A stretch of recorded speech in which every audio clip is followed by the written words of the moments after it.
யாரை அல்லாஹ் சோதிப்பான், யாருக்கு அல்லாஹ் கஷ்டத்தை கொடுப்பான் தெரியுமா? இதா அஹப்பல்லாஹு அப்தன் இப்தலாஹு. பைஹகியுடைய ரிவாயத். சொன்னாங்க ஸல்லல்லாஹு அலைஹி வஸல்லம், அல்லாஹ் ஒரு அடியானை நேசித்தால் இப்தலாஹு, அல்லாஹ் அவனை சோதிப்பான். திருமிதியுடைய இன்னொரு ரிவாயத், இதா அஹப்பல்லாஹு கௌமன் இப்தலாஹும். யார் எந்த கூட்டத்தை அல்லாஹ் நேசிக்கிறானோ அந்த கூட்டத்தை அல்லாஹ் சோதிப்பான். கண்ணியமானவர்களே, சோதனைகள், கஷ்டங்கள், பிரச்சனைகள் அல்லாஹ்வுடைய இரக்கத்தாலும் வரலாம், அல்லாஹ்வுடைய கோபத்தாலும் வரலாம். எந்த கஷ்டம் வந்தால் அல்லாஹ்வின் பக்கம் திரும்புவதற்கு சிந்தனை ஏற்படுகிறதோ அது அல்லாஹ்வின் புறத்திலிருந்து வரக்கூடிய சோதனை. ஆதம் அலைஹிஸ்ஸலாம் தொடக்கம் முஹம்மதே முஸ்தபா ஸல்லல்லாஹு அலைஹி வஸல்லம் வரைக்கும் வந்த எல்லா நபிமார்களும் சோதிக்கப்பட்டார்கள்.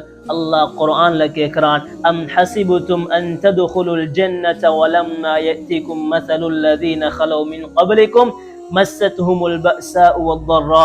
அல்லாஹ் குர்ஆன்ல கேக்குறான், உங்களுடைய முன்னோர்களுக்கு ஏற்பட்ட கஷ்டங்கள், சோதனைகள் உங்களுக்கு வராமல் நீங்கள் சொர்க்கத்தை அடைந்து விடலாம் என்று நினைக்கிறீங்களா?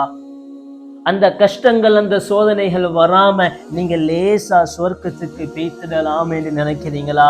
கண்ணியமானவர்களே, செல்வத்தை கொண்டு அல்லாஹ் சோதிப்பான், வியாபாரத்தை கொண்டு அல்லாஹ் சோதிப்பான், பிள்ளைகளை கொண்டு அல்லாஹ் சோதிப்பான், நோயை கொண்டு அல்லாஹ் சோதிப்பான். எல்லா கஷ்டத்திலும் அல்லாஹ்வின் பக்கம் நாம் திரும்ப வேண்டும்.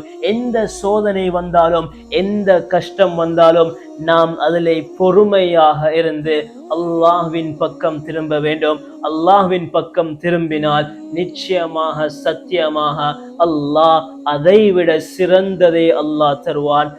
ஏதாவது கஷ்டம் வந்தால், சோதனை வந்தால் ஓத வேண்டிய துஆ என்ன தெரியுமா?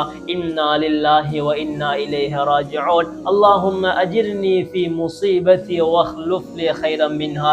யா அல்லாஹ், இந்த சோதனைய, இந்த முசீபத்தை நீ என்னிடத்திலிருந்து நீ அகற்றிவிடு, எனக்கு அதை விட சிறந்ததை நீ எனக்கு தந்துவிடு. கண்ணியமானவர்களே, இந்த துஆவை யாரு ஓதி பொறுமையாக இருப்பாங்களோ நிச்சயமாக, சத்தியமாக அல்லாஹ் அதை விட சிறந்ததை அல்லாஹ் கொடுப்பான்.